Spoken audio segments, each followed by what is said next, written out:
Hi,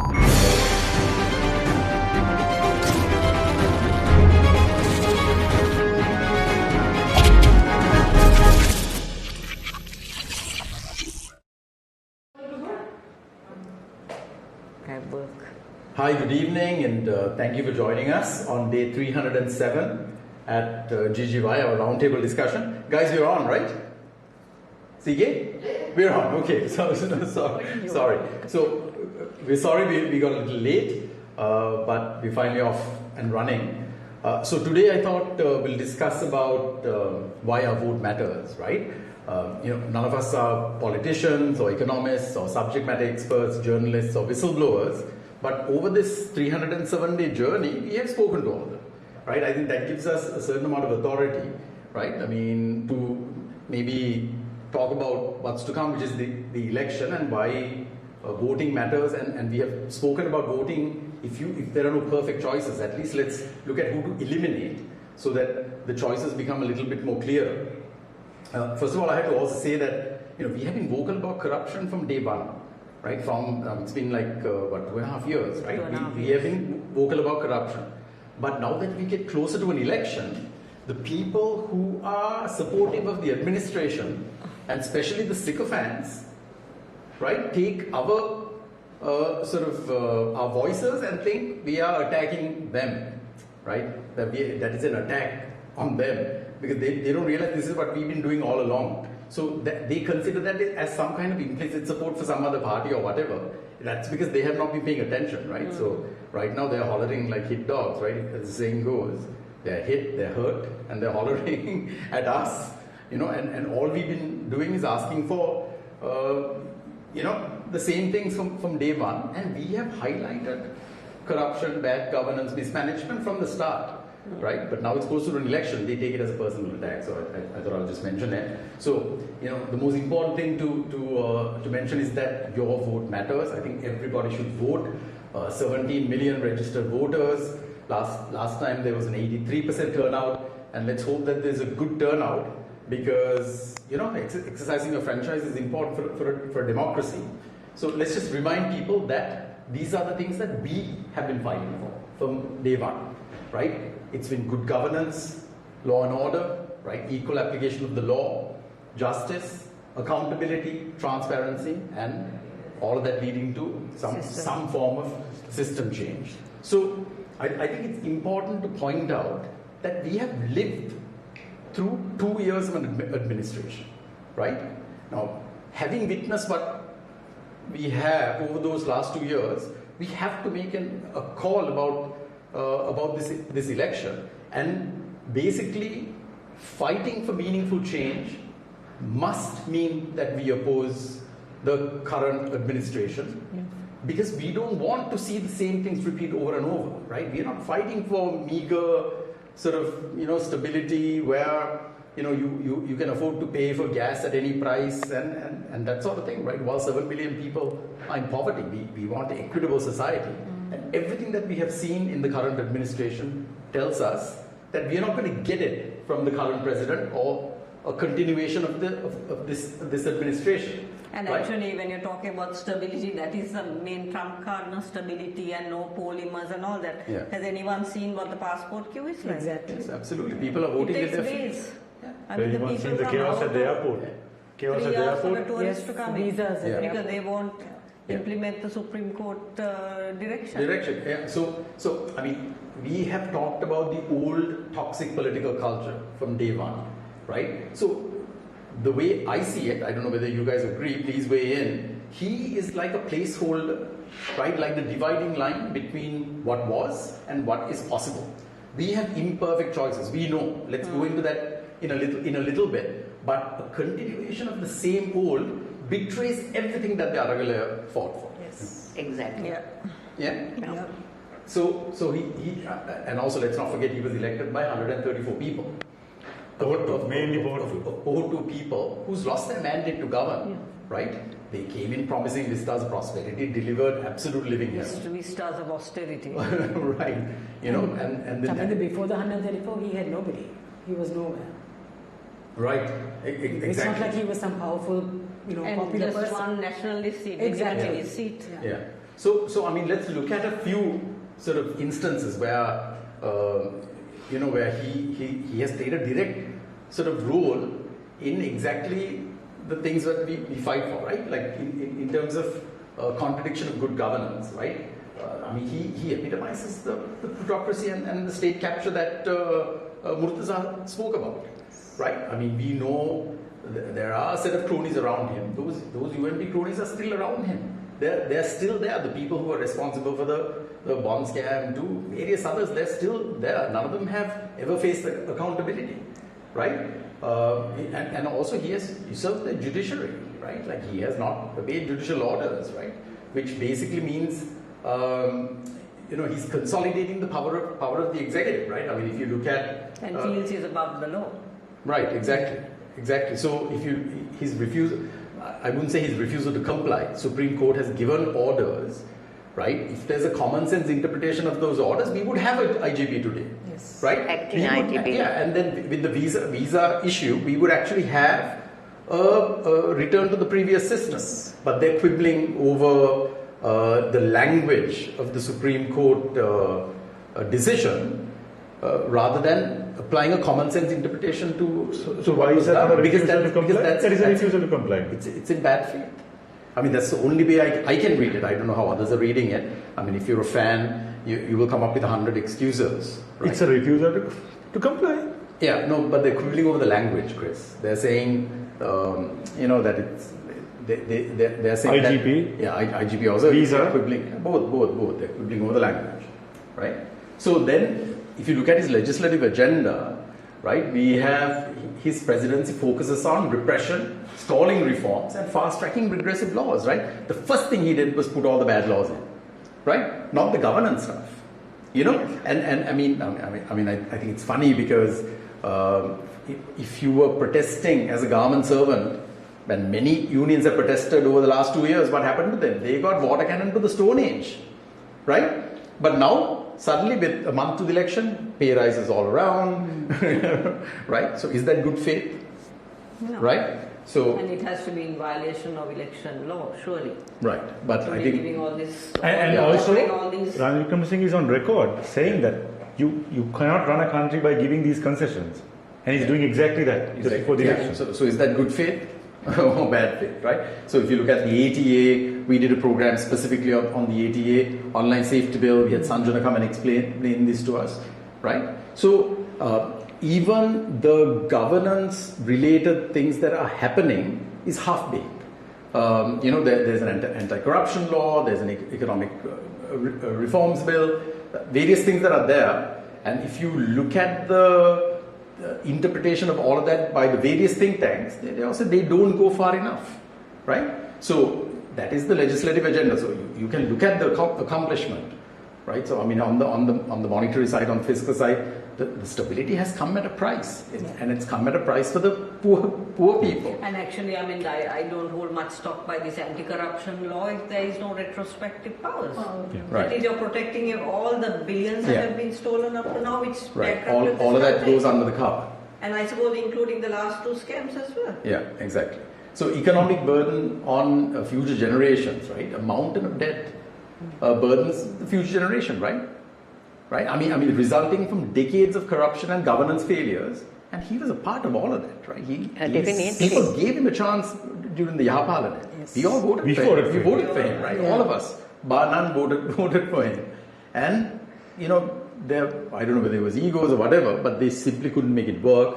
He's been like 5 times prime minister. Not a single term was actually completed, if I'm not mistaken. Yeah, he never completed. Never completed it. So stability has been maintained by placing an immense burden on the most vulnerable people in our society. The VFS scam and the Adani deal, which happened on his watch. Mind you, there are multiple others, right? Various other scams that have been Sugar Scam 2.0, all with cabinet decisions. Midnight Gazette. Sipetco, the Sipetco scam and all that. Vehicle importing Manushas. Right. So the cost, there is a cost to the economy. There's a loss to the economy, right? All of that could have been used for social programs and various other things. I mean, ultimately, all of this does burden the economy, right? So if you are part of the plutocracy that has captured the state and you're benefiting, by all means, keep going, right?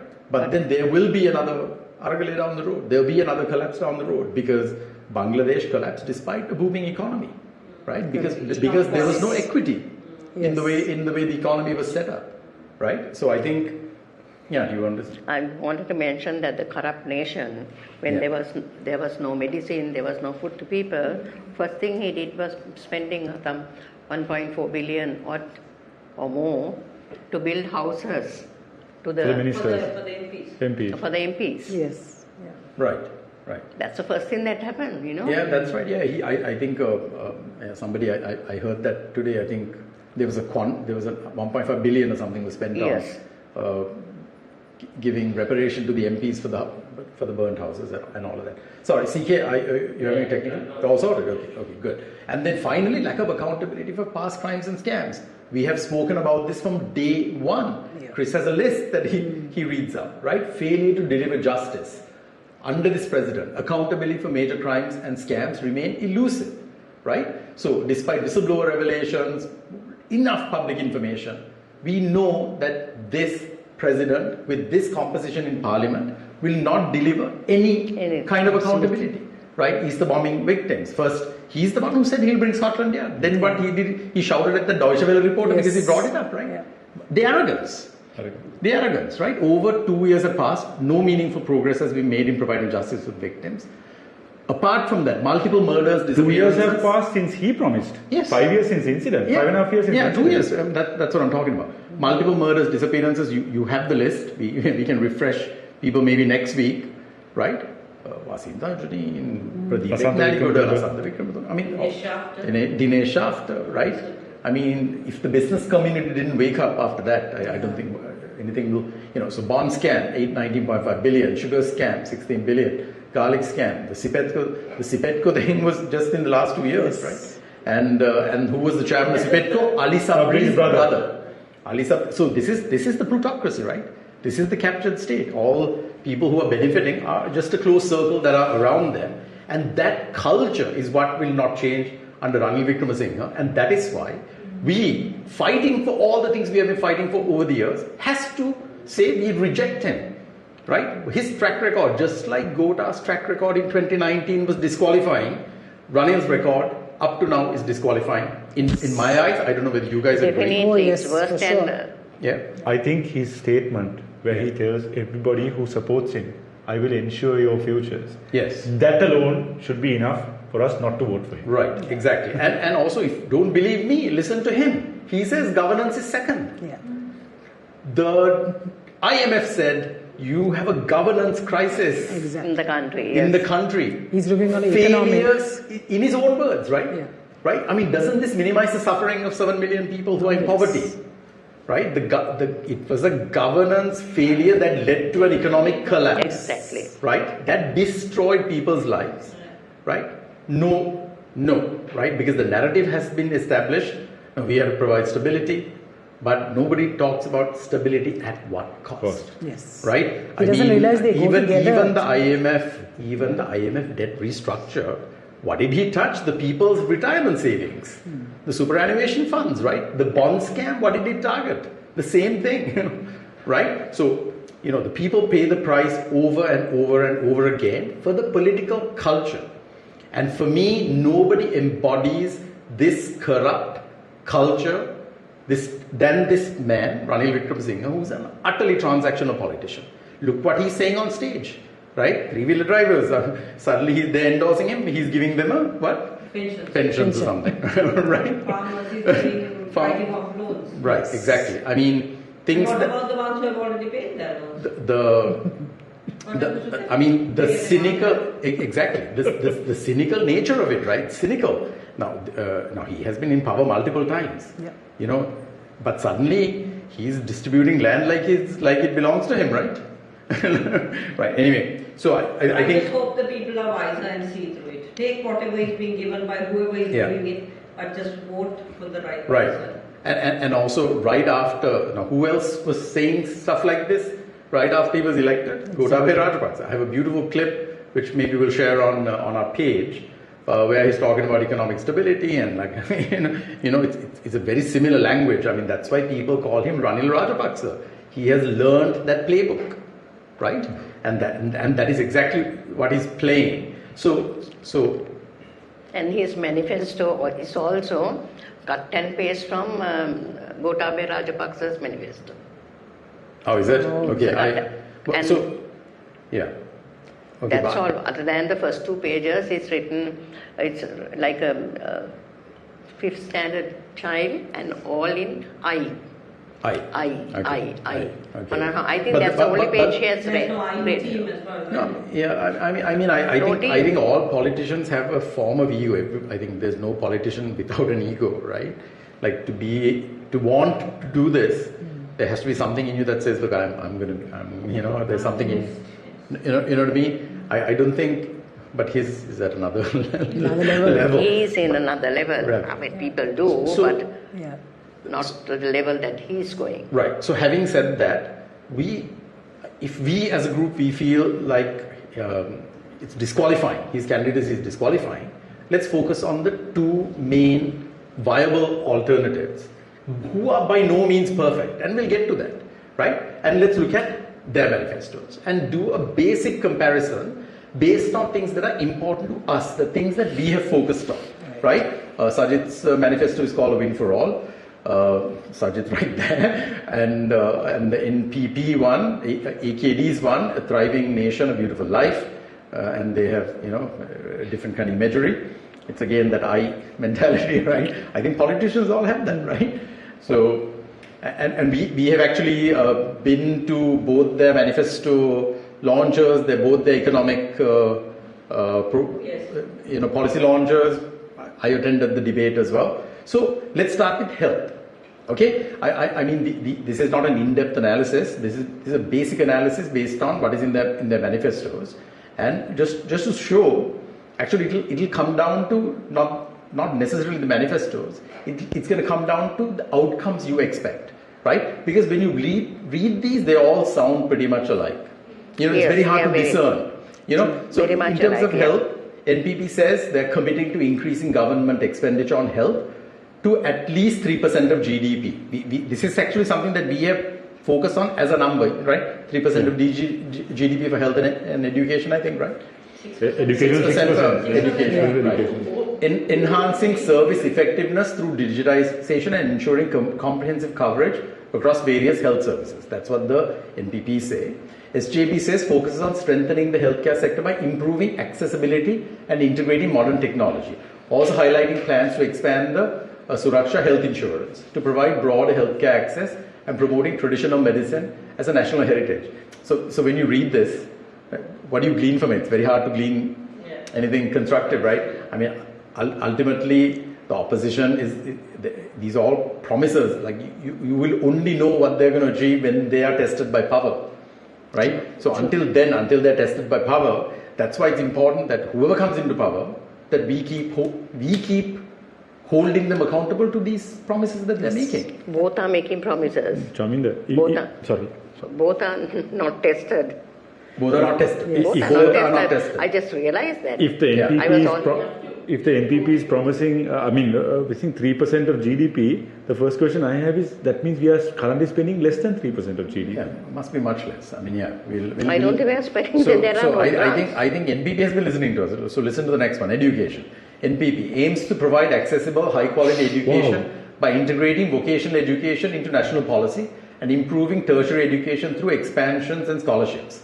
Emphasizes the establishment of a robust early childhood education system and seeks to raise public investment in education to 6% of GDP, which is exactly the number we have been saying. So they have been listening to us.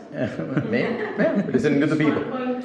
Right. So, SJV plans to overhaul the education system to build internationally competitive human capital, focusing on inclusivity and accessibility through digital platforms and modernized curricula.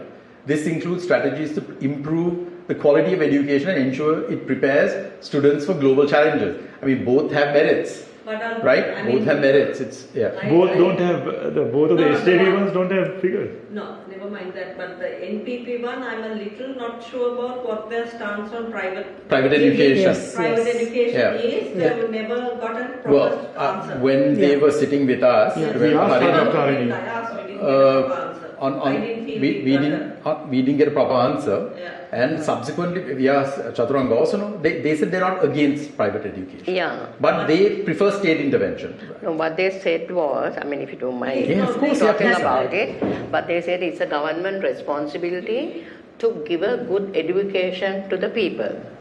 But if anybody wants to go have their own private education, we will not stop it.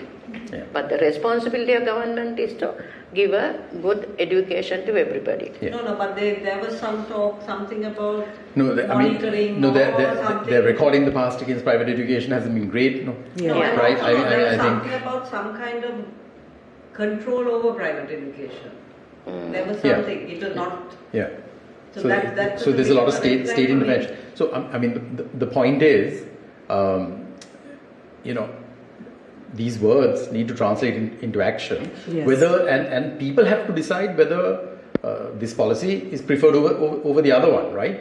I mean, so broadly, NPP and SJB, NPP more state intervention, SJB slightly more deregulated, right? And like social market economy and things like that. Yeah. So I mean, people have to make their choice based on the outcome that they want, right? So, but this is what the manifestos actually say. Okay, it doesn't say it's against or for whatever, but this is what it says. Then military spending. NPP, no explicit details provided, okay, about military spending, but a focus on reallocating resources towards productive sectors like health and education. They're saying that, but they don't, when they talk about reallocation, they're not saying they will do it from the military side. They will reallocate military spending into that. They're just saying reallocation, and they're talking about increasing health and education. SJB indicates a reduction in military spending through natural attrition. That means they won't hire, let the people pass out of the system. Reallocating these funds towards increasing salaries in the public sector, particularly for teachers, and managing expenditures to support social welfare. So, that's something that we have talked about, like make up your own minds. This is what the policy say. Then social safety net and propose programs to uplift the poor. NPP intends to develop a comprehensive social protection system for all citizens, focusing on low-income families and the disabled and senior citizens.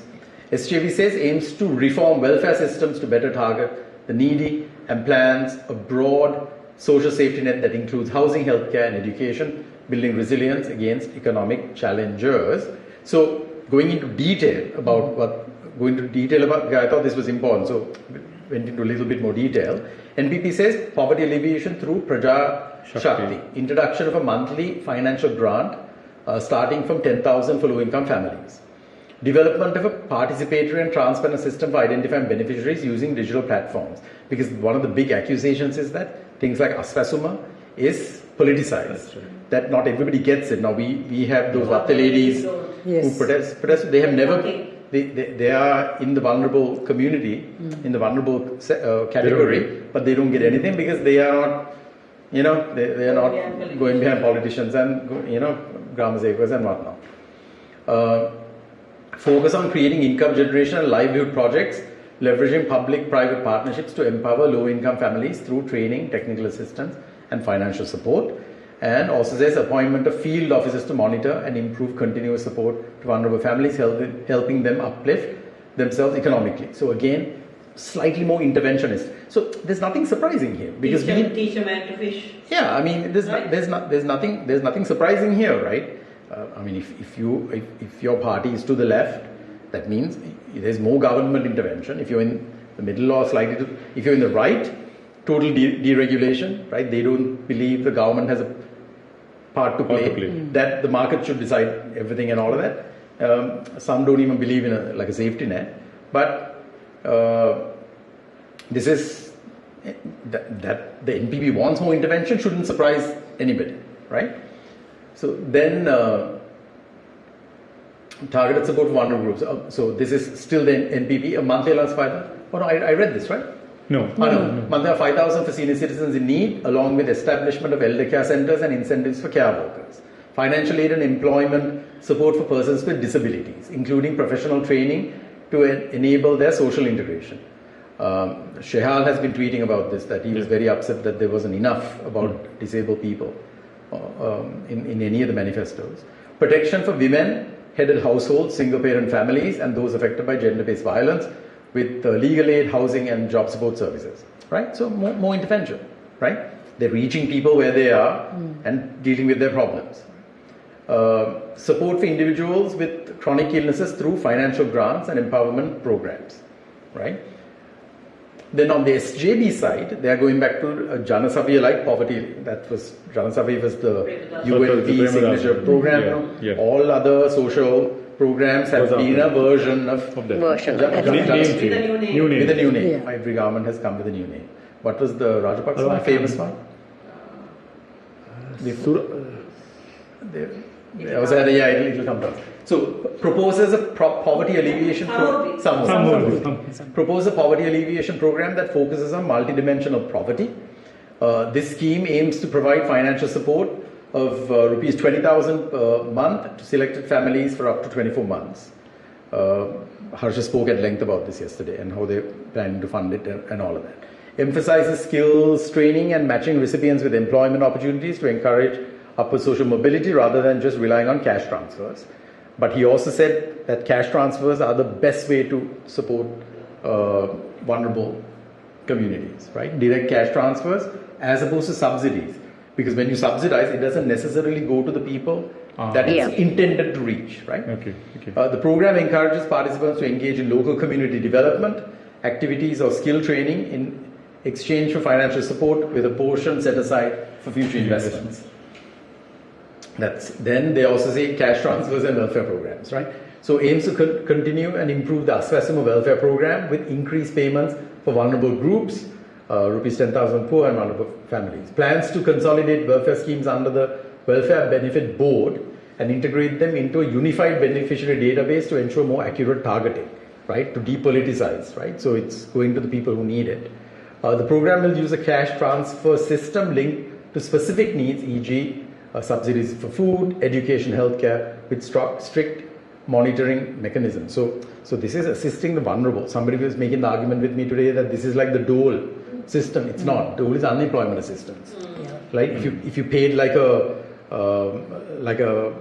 employment insurance, and the day you're uninsured, the government will pay you back, pay you something until you find another job. Yeah. So this is not the same. This is directly targeting poor communities and vulnerable. Who may be working but not earning enough to live. Right, exactly. Then, I mean, in terms of like fiscal measures, that's your revenue and expenditure side, right? I mean, NPP again has a more interventionist approach. We can go through this. Right, it's a lot, right? Tax reforms, expenditure management, debt management, right? And then, SJB is talking about taxation reform, expenditure controls, again, debt management. Not similar. So they are different. Now, for example, the NPP says they're going to broaden the tax base. Yeah. So shall we go through it? Shall we quickly go through it? Quickly. So NPP. 100 to 200. Yeah, both are saying that, right? You have to broaden the tax base. I mean, that is a no-brainer. Tax avoidance, tax concessions. These are ways that we lose money as a government. And also collection. Collection. That is the biggest issue. Absolutely. Collection in the sense, tax avoidance, right? People don't pay, right? I mean, there was a stat today. The tax concessions could have paid for all the social welfare programs in Sri Lanka, right? So NPP tax reforms, they're saying broaden the tax base, simplify the tax system, enhance administration through digitization. Increase tax thresholds and reform brackets to reduce burden on low-income groups. Introduce digital invoicing and point-of-sale system for VAT collection to improve transparency and efficiency. Align with global minimum tax frameworks for international transactions and enforce compliance with transfer pricing rules. Right? Nobody's going to say we disagree with any of this. Expenditure management. Reduce wasteful government spending. Who's going to say no to that? Right? Reallocating funds to productive sectors such as health and education. That's what they said earlier, right? Rationalize public expenditure by preventing misappropriation of public funds through better oversight. Implement a digital public financial management system, including e-procurement to enhance transparency. Then debt management, I think this is where certain things differ. Renegotiate IMF agreements to minimize austerity's impact on the public. Then expedite debt restructuring with a detailed audit and alternate debt sustainability analysis. The debt sustainability analysis, some are saying, how can we do our own sustainability analysis? IMF has already done one. But both parties make the point that was done 2 years ago. Today it's a different scenario. So you need to have a re-evaluation, and I think that is there on both sides, right? I'm not an economist or even a student of this, but based on what we have read and seen and heard, again, NPP is more interventionist, SJB slightly less interventionist, right? But in terms of when you read these policies, until you see them in action, it's very hard for us to judge as a citizen where this is going to go. Maybe we need a proper, like a budget office, which I think both parties have said they're going to set up, that budget can office. Actually take these proposals, take manifestos, and then give us an output and saying it's going to cost you this much. This is how revenue is going to improve. This is how expenditure is going to be, and whether you're going to improve your fiscal management or not. Your surplus are going to improve. When a minister brings a proposal, it will go to the budget office. They will do the evaluation of that and feasibility and give a report here. Yeah. So on the SJB side, tax reforms, revise personal income taxes to ease burdens on middle income earners and introduce a global minimum tax for multinational companies, reduce VAT to 15% and exempt essential items while introducing new taxes for services including digital platforms, adjust corporate taxes to stimulate export-oriented sectors. He spoke about this yesterday. Expenditure control public sector, public spending through state enterprise reform, and freeze new public sector hiring until audits are completed. Increase transparency in government spending with the Parliamentary Budget Office to review and publish expenditure decisions. This is one of their key things, along with the public prosecutor. Right? Yeah. The public prosecutor's office. This is SJB or SJB, public prosecutor. Yeah. Reallocate funds from military spending to key sectors like education and healthcare. Like specifically, they have mentioned. I know the NPP one had said reallocation of funds. But hasn't said from military. Yeah. Debt management. Engage with IMF to amend current programs and ease burdens on vulnerable. It's the same thing that the NPP said. That's what I'm right? saying. It's very similar. Very similar. Yeah. Promote export-oriented production to increase foreign exchange earnings, supporting long-term debt sustainability. So it's more of a short to mid-term with a view on the long term, right? I mean, like you said, both these parties are untested by power. Although they have been parts at various times of various governments, right? Harsha and Iran have never been part of a cabinet. That was so surprised to me. I was so surprised. Yeah, never been part of a cabinet. So they haven't? Never been part of a cabinet. Part of the cabinet. They have always been state ministers or deputies, right? So yeah, I mean, I was shocked to hear that yesterday. Yeah. Having Harsha Ramike was finance minister. Yes. Then on the monetary side, right? NPP monetary policy. There's been a lot of criticism because they couldn't quite straightforwardly answer the question about central bank independence and all of that, right? So what they are saying on the monetary side is stabilization of the economy. The NPP emphasizes fiscal and monetary stabilization as central to their economic strategy. They advocate for maintaining pro-economic growth policy interest rates to minimize volatility and foster a stable economic environment. This includes minimizing volatility in exchange rates to facilitate predictability and stability. Now, that could be controversial because you want to leave some of this to the central bank and not intervene. You want the central bank to operate independently, right? Monitoring and supervision. So again, state intervention, right? Monitoring and supervision. The NPP plans to strengthen monitoring and supervision of banks and financial institutions to ensure stability, reinforcing the Financial Intelligence Unit to prevent money laundering and investigate money market malpractices. Yeah, okay. Then on the SJB side, strengthening central bank independence, right? So this is a key point of difference. Right? Yeah. SJB highlights the importance of the central bank of Sri Lanka independence established by recent legislative changes. There's a Central Bank Act, right? Which funnily Iran voted against. Really? Yeah. Yeah. Harsha voted for. So I don't know whether he pressed the wrong button, but it will be nice to get a clarification from him. You said something for the treasury, no? When he was talking about the treasury being independent. I can't remember the context, but he voted against. All of the NPP voted against, which includes a new inflation targeting regime. The policy focuses on allowing CBSL to manage inflation and balance controlling it with keeping credit costs manageable for investors and firms. Exchange rate policy. SJB supports a strategy that includes increased exchange rate flexibility, right? On the other side, they're saying more control. Here, flexibility. So it's more deregulated, that is more control, right? Market. This is more market oriented, yeah. Allowing the exchange rate to reach market equilibrium through transitional phasing. This approach aims at maintaining international competitiveness by letting market forces determine the normal exchange rate. Okay? So it depends on how you view it, whether you're viewing it from the left or whether you're viewing it from the right or the middle, right? So those are the key things, right? Now, those things we have spoken about: health, education, military spending. We have spoken about. Yep. We have spoken less about monetary policy, fiscal policy, because really they haven't really been top of mind. Although we came through an economic collapse because we were focused on the governance aspect of it. Yes. Right? Yes. So now we have governance goals that we set out some time ago. So I thought, today would be a useful day to think about those goals in terms of how we would perceive the parties to handle that.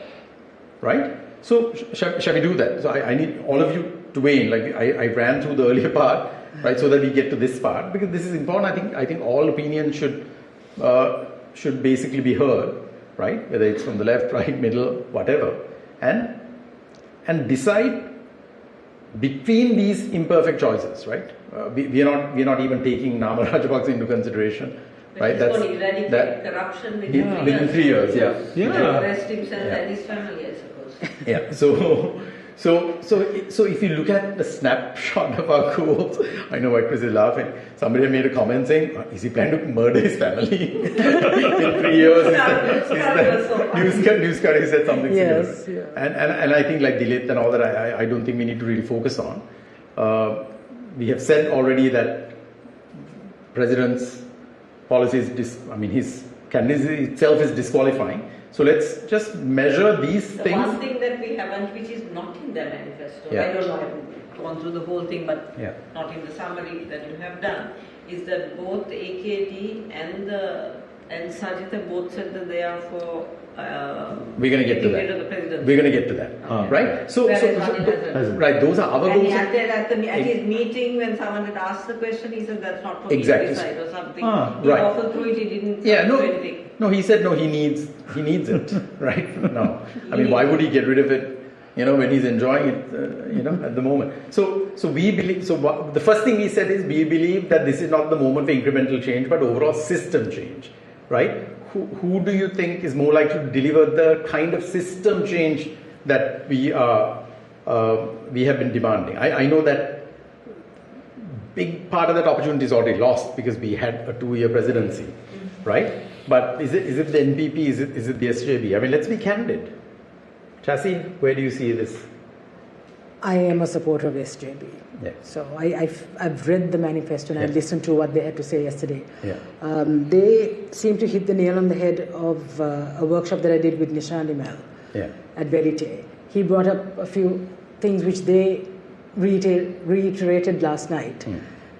About the maternity benefits and so many things which Verite has brought up. Yeah. They seem to incorporate into their manifesto Yeah. or into their economic policy.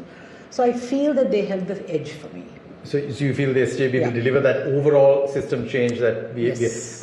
Iran did talk about systems change in his speech, Yeah. right? But you have to also point out, right now, Sajid has taken so many problematic characters into the party, True. right? So True. so if we believe that he's going to deliver accountability, that should include for the people who has taken in, right? He has taken in some bad eggs.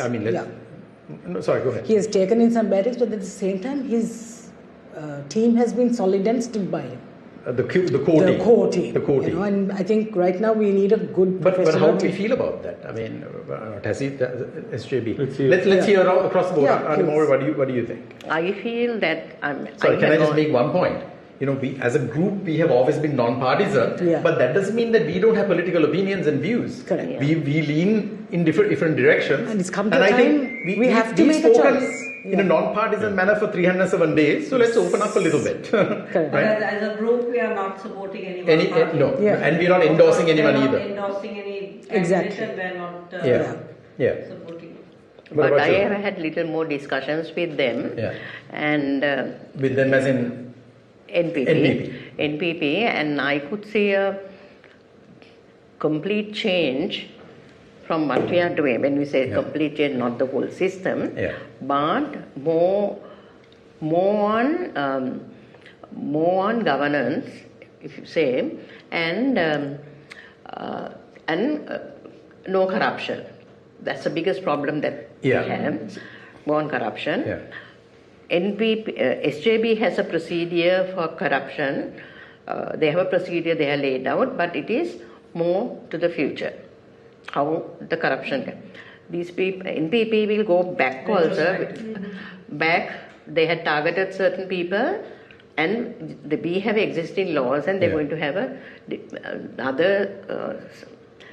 another program how to control the corruption. And that is one thing. And what they are doing is to have, say, we are the 4 members of NPP, shall we say.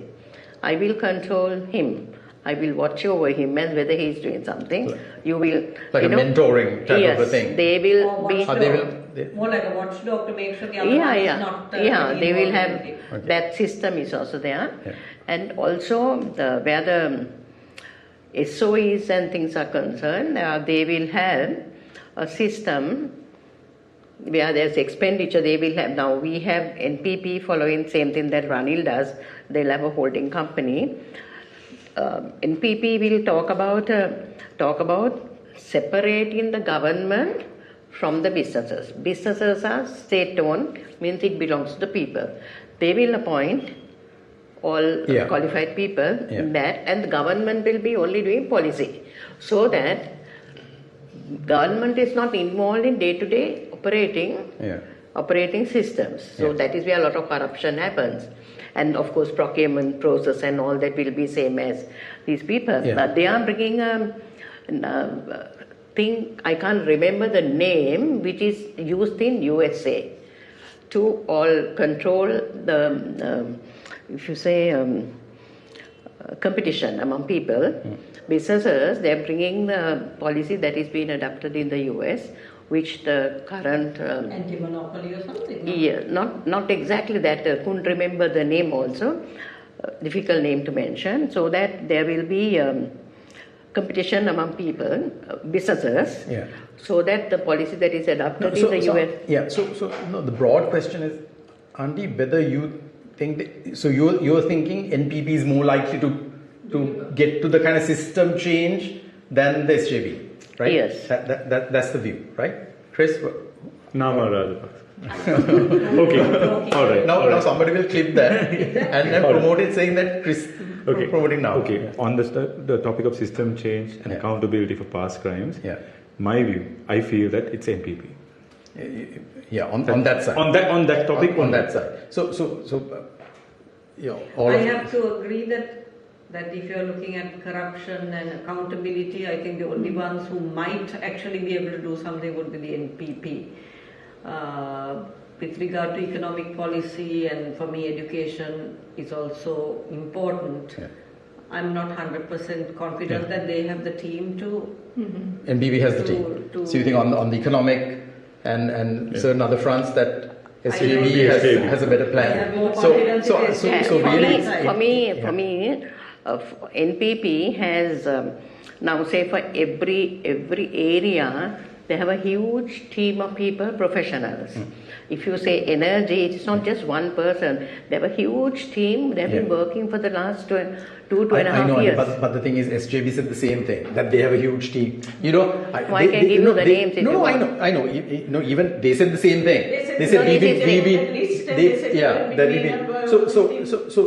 in the sense. No, I know for a fact that these people are there. Yeah, I know. No, that is fine. So no, I mean in the sense we're not here to make like a judgment on, like, their plans and things like that. My view. So in terms of overall systems change goal, I think we're split. I think there are pluses and minuses. There are pluses on both sides. I think if people are planning to vote on like purely integrity and things like that, but the SJB will lose out because they have taken all sorts of problematic characters into the fold, and I'm sure that is turning people off. Right? Yeah, definitely. That is turning people off. Let's put it simply. Right? Even GLP, we went and protested. We went to GLP's house and gave a letter, right? Saying, what are you doing as an educated person? What are you doing sitting there? You should have at least resigned and left. Even Tilanga Sumadipala is now with. Yeah. Tilanga Sumadipala is there. Yeah. And and Gota's team mostly. Yeah. So, who are responsible for bringing all the that. So, country down with the state. So, Chaminda, from these two choices, I echo what she also said. Yeah. If system change and accountability is extremely important to you, I think you have to lean towards NPP. Yeah.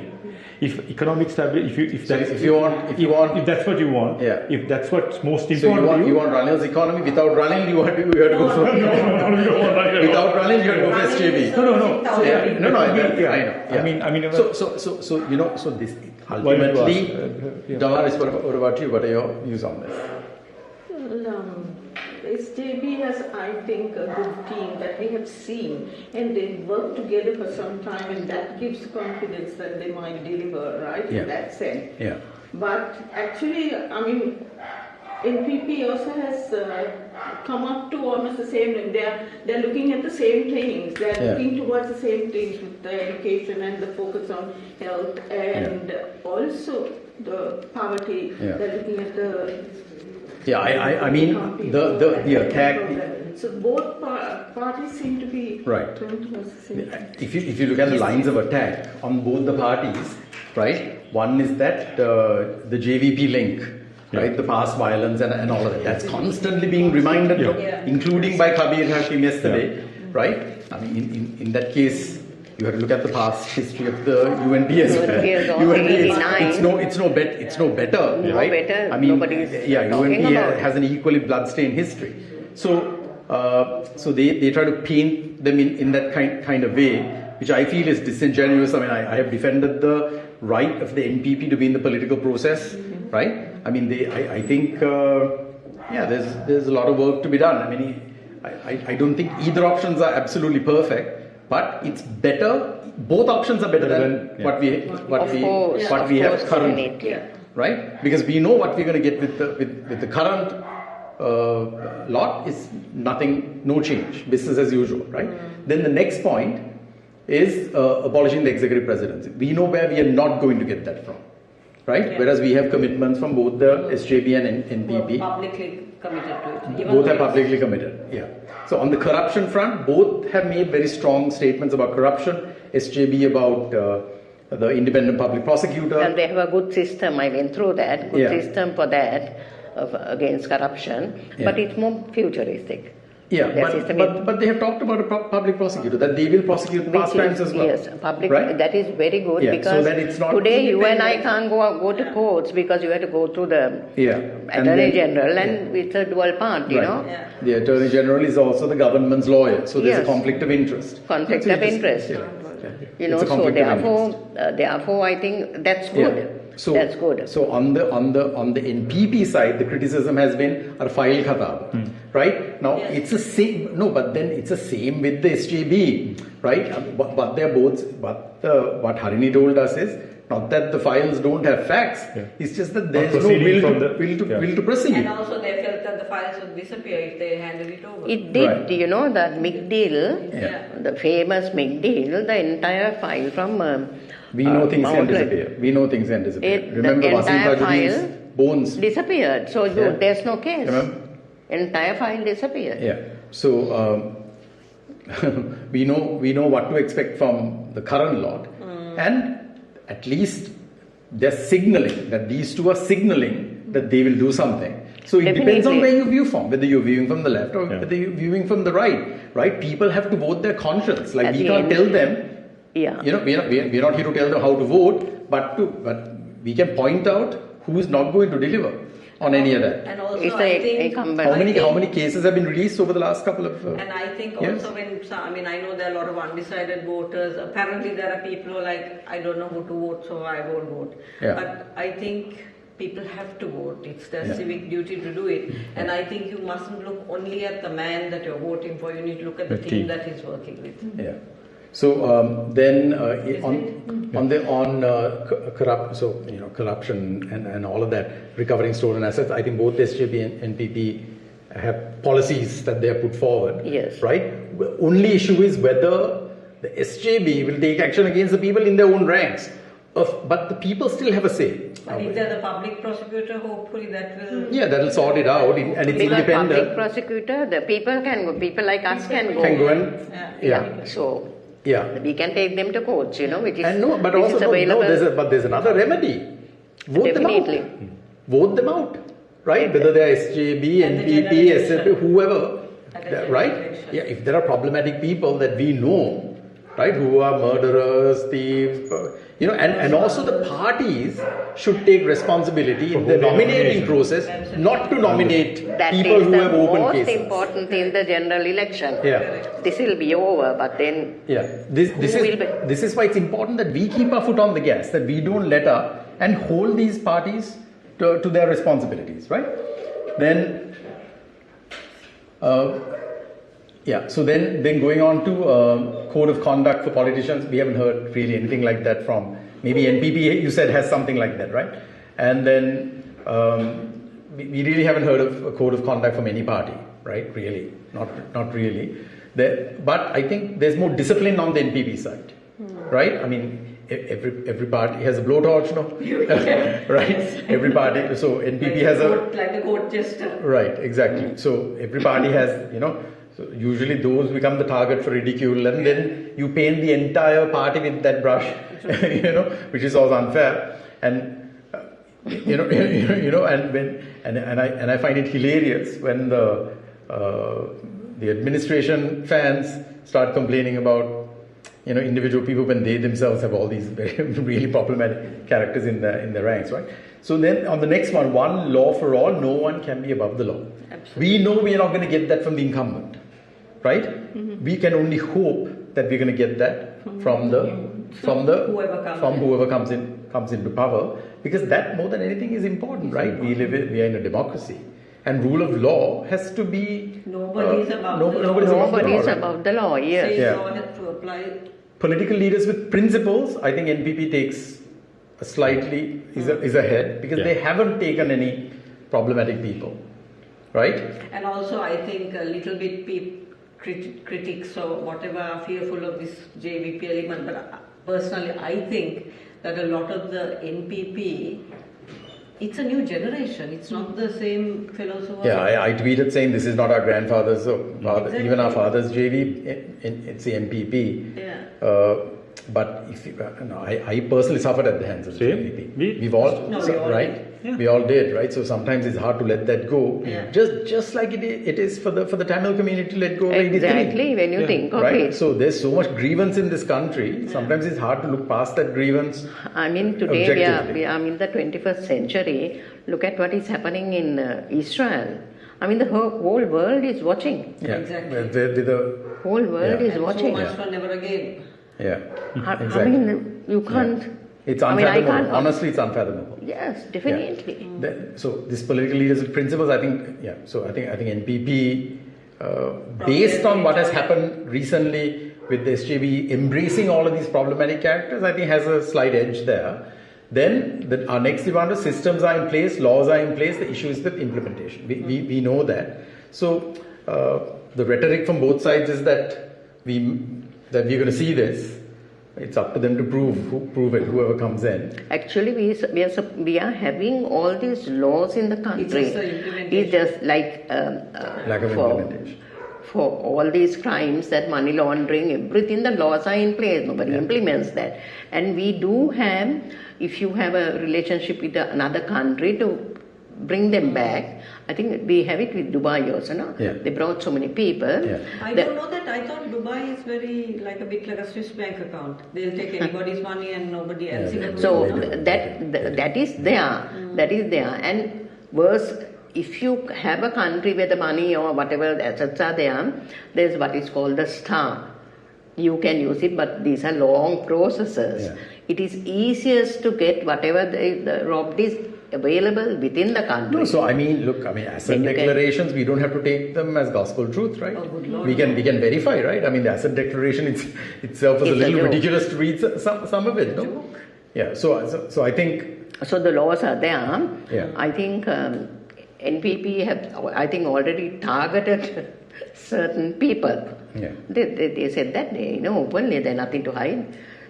To catch at the beginning, they targeted certain people, so they don't mention who. Yeah, but openly they mention that day, so I have no issue talking about it.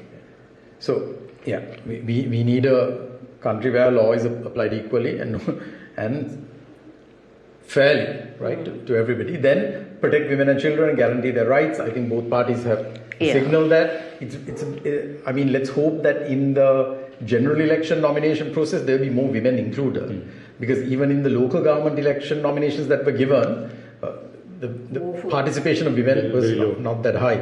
I think the only party that has equal participation is Prashant's new party. They have equal male to female, I think, but other than that, I think most parties it's heavily. Prashant's party, did they apply for this local government thing? No. They said they were contesting. They were going to contest, right? But they were definitely targeting the general. General. Yeah. Then spending more on education. I think both the party manifestos talk about it. NPP talks about 6%, which is what we talked about. Then creating a thinking population education reform. Both parties talk about it. Electoral reform. I think this is something that nobody can agree on. When we spoke to all the parties, nobody actually had one particular way of looking at it. Something the way it is fine. Others think maybe a hybrid system. So we don't know what to come. But what everybody agrees is that we need a new constitution, right? We need a new constitution to sort out the national question, to sort out the electoral question. Then the other thing about bogus ministries, crossovers, I think the Supreme Court itself has given a verdict. Yeah. In the new constitution, maybe we will figure out how to use the national list in a more meaningful way. Right now it's been misused, it's been abused, right? Exactly. Politicians are coming in, or rejected politicians are coming in. So I think in terms of the two parties, the two options, it really depends on which side you're looking from, right? If you, and I think the social classes will play a major role in it, right? And where you fit into society will play a major role in it. If you've been struggling, suffering, you've been affected by poverty and all of that, the message of the NPP will resonate with you. That's why they have had such a huge movement in popularity, because an economic collapse will move the people to the left. They will look for more social protection, more government intervention, although it was government intervention that killed the economy, right? So these are the little ironies that we face. But we know where we are not going to get any of it, and that is with the current president. We are not going to get accountability. We are not going to get justice for past crimes, right? We might have momentary stability, we can afford to buy things at any price, will be okay if you can afford to buy things at any price. But there are people struggling and suffering, right? And they don't see, equity in the way that the economy is being handled. And that could lead back to social unrest. No, I'm thinking, was it Murtaza who said that the current government is catering to 1,000 people? 1,000 people, state capture. Elite capture. It's elite capture. State capture. It's a Yesterday, plutocracy. Harsha also said no. Yeah. 1% of the people have the 50% of the income. And look at the monopolies that have been built here, right? Yes. Monopolies that have been built here, right? Because we had a closed economy for so long, or closed sectors for so long. Massive subsidies given, massive tax breaks given. You suffered from that, right? In the construction sector and so on. So, that really is it from us, right? I think to conclude what we talked about today, vote your conscience. Think about the outcomes that you're looking for from this election. Because what we fought for, what the Aragale fought for was a change. not to go back to the same old because it's comfortable in the moment, right? Yes. It's comfortable in the moment. Your children are going back to school, right? But think about, And what you're happens paying, in 2028 when we have to start paying these back? right? And we are not paying our debts anymore, right? So it's not far away, no? And we are Exactly. still eating and drinking from the foreign money. India Yeah. is still giving money for Yeah. fuel. And the debt has increased, no? Hmm? 110 billion or something now. Yeah. Our debt to GDP is over 100% now, right? So, I mean, we need progressive thinking. We need people to think objectively, right? Not to crawl back into their, comfort zones and go back to their personalities and so on. I mean, we fought hard during that time to get people to think in a way beyond like personality politics, right? Remember when there's a new bridge opening, it was the people that went and cut ribbons and all that. Yeah. That happened for a while, right? Because this is public money, right? They might put their names on it, but it's our money that they're using.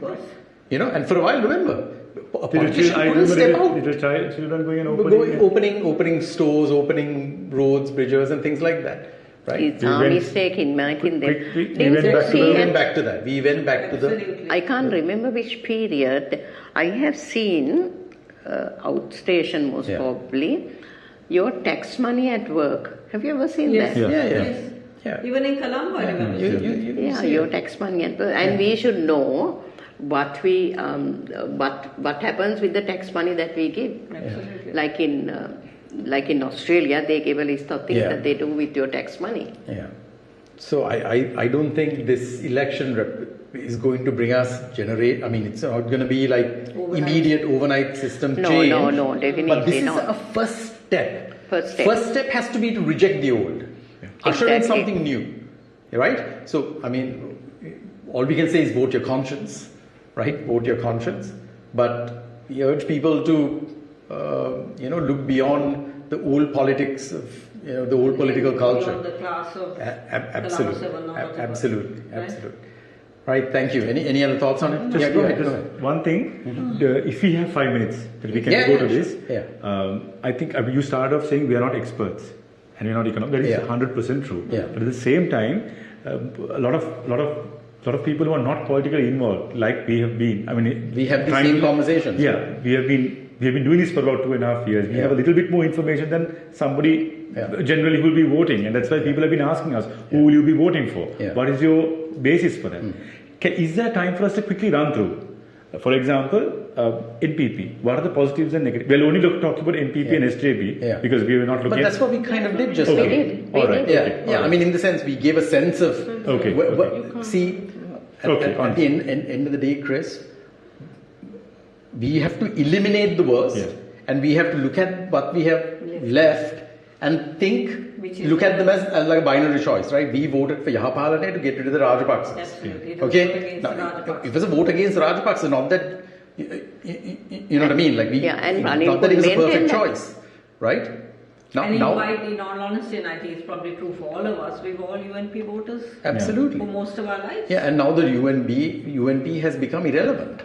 Yes, In the yes. political context today, we have two new political movements, and you have to look at, because bringing the UNP back would require. There is no UNP. That's what I mean.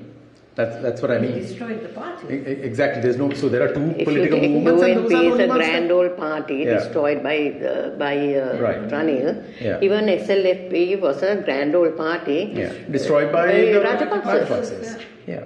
and made board tour, if you look at. So we have new political movements, right? Yes. And those are the choices in front of us. Look at those two and think about the outcomes you want and vote accordingly. And if we should integrity is important, you know which way to go. If economic policy is important, you know which way to go. Right? There are a lot of overlapping areas where they have lots in common. Yes. If you don't know, vote 1 and 2, or vote for the one, vote the second choice, and vice versa. But by all means, but for God's sake, let's not go back to the same old, business as usual kind of politics, Old boys the club. ugly old boys club political culture, right? Learn or depart, right?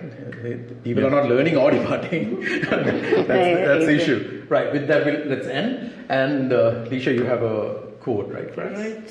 Yeah. First one is, a politician thinks of the next election, a statesman thinks of the next generation. I think that's what we need to lead this country. Yeah. And the second one is, the right to vote is precious, almost sacred. It is the most powerful non-violent tool or instrument in a democratic society. We must use it. So it's very, very important that everybody exercises their constitutional right. It's a constitutional duty, a civic duty to go and vote. Yeah. But do your research. We've hopefully helped you a little bit in trying to identify the good, the bad and the ugly. And vote for somebody decent. Please, let's get rid of this corrupt regime that we have been bleeding this country for. Too long. Too long. The whole culture. The whole culture. Right. I think with that, let's end this. I think this is the most political we've ever been. We have never been political. We've always dealt with like topics and subjects and various things. But I think this close to an election, 307 days of rain and sun and mobs and various things that we have done. I think we have a right to voice what we have just done. Right. I don't think anybody will be turned off by what we've said. I don't know. And we are the only people who continue that are available. And we're not going to stop, right? Whoever comes into power, we will hold your feet to the fire. We'll hold you accountable. I mean, we may not do it every week. As often. As often, we may reduce it, give whoever the new an opportunity to perform. Like we gave Ranil the opportunity. Yeah. On the day he became president, we scaled back to twice a week. From every day. From every day. So, shall we end with that? Yep. Right. Thank you so much. Thanks, Anu and CK, for putting this together. Andy Mowbray, Chris, Leisha, Damaris. Hello. Tessie. And Tessie, who had to leave a little early. She was also at Liberty Circle today, did the protest and then came here. And you guys will be back at the StreetCon on Sunday for day 308. And that's a wrap from the roundtable today. Good night. Thanks.